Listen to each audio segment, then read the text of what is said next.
కేంద్ర ఎన్నికల సంఘానికి కాంగ్రెస్ కి మధ్య వివాదం మరింత ముదిరింది. ఎన్నికల నిర్వహణ నియమాలను ఈసీ సవరించడాన్ని సవాల్ చేస్తూ కాంగ్రెస్ సుప్రీంకోర్టును ఆశ్రయించింది. మహారాష్ట్ర అసెంబ్లీ ఎన్నికల్లో ప్రతి అసెంబ్లీ నియోజకవర్గంలో 10,000 బోగస్ ఓట్లను చేర్పించారన్న వార్తల్లో నిజం లేదని ఈసీ స్పష్టం చేసింది.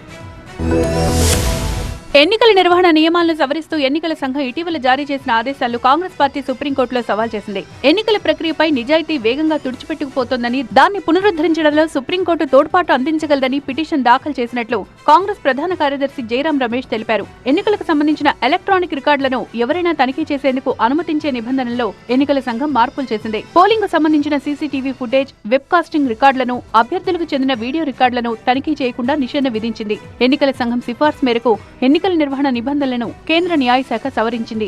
అయితే ఈసీ నిర్ణయాన్ని కాంగ్రెస్ తీవ్రంగా ఖండించింది. స్వేచ్ఛగా నిష్పక్షపాతంగా ఎన్నికలు నిర్వహించాల్సిన ఎన్నికల కమిషన్ ఏకపక్షంగా ప్రజలతో సంప్రదింపులు లేకుండా ఎన్నికల ప్రక్రియ నిబంధనల్లో మార్పులు చేయడం దారుణమంటున్నారు కాంగ్రెస్ నేతలు.